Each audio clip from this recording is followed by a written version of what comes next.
wear leather shoes, and so therefore I'm with these nice shiny sneakers. But in divine providence, I think that also is sort of a part of doing the prayers for your mother, as it's colorful. There's not much colorful thing about my outfit usually, but at least today I'm able to come and look at my shoes and say, there's a bit of color in my life. But it is a very, very sad situation in which obviously you would have been there, in which you would have been able to take part, in which you would have been able to share these most beautiful words there, together physically, with your mother, and with all of the family which is still there and her closest of friends. But sadly we're not there. We're distant, we're far. Thank God at least to modern technology you're able to at least see it, to be able to be there virtually. But it's here, like the Jewish people. Today we're mourning, and we've mourned all over the world for the destruction of the temple. And each and every year we do the same. People that have never ever been to Jerusalem, people that have never ever stepped foot in the land of Israel, for generations upon generations, mourn, because that's part of the Jewish people.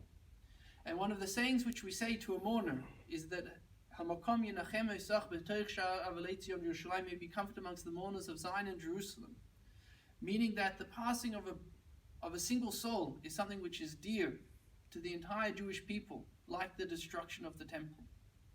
And so Jill, you weren't able to mourn together with your close family there physically, but together with the entire Jewish people, you are mourning together, knowing that your mother's soul is cherished as much as the destruction of the temple. Now there's two things which I'd like to share with you. The first is a little bit silly, all right? And that is an analogy which I heard once, and I think there's something which is quite profound. It's about a mother duckling, and she goes across a river, and it's streaming with water.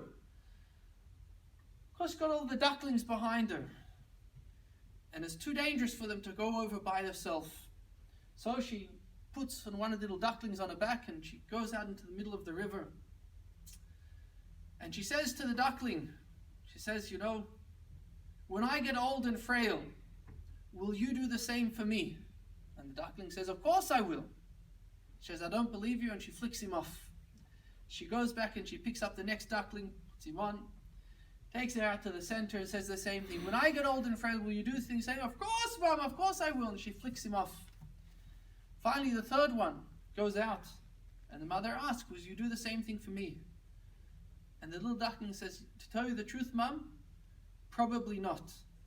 But one thing I can promise is I'll do the same thing for my children. And she says, that's exactly what I want.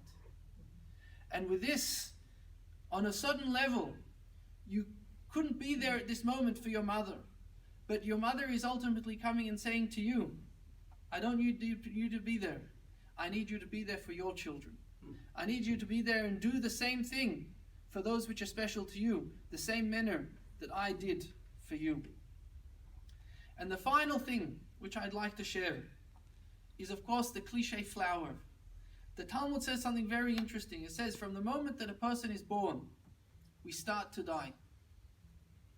It's the only certain thing. Once we're born, that's what's ultimately going to happen. And of course, the question is, well, how do I preserve myself throughout that period, until that day? And of course, when we have flowers, the moment that flower is cut, is snipped, it's certain that it's going to shrivel up. But of course, the question is, well, how am I going to bunch it together? How am I going to put things together that are going to make sure that flower is going to blossom, that flower is going to bring light, and all of the colors and everything else which is going to be? And you were blessed with a mother that certainly was that person that was able to make sure that her flower preserved and was on show the right manner throughout her entire life. And with this, Jill, may be comforted amongst the mourners of Zion and Jerusalem. Only know good tidings, and know that your beautiful flowers, the many ones which you have spread out in many gardens, you'll be able to give them what your mother gave you. You should only know good tidings. If everyone please come past Thank you. and wish Jill a long life. Stay. Okay. Stay.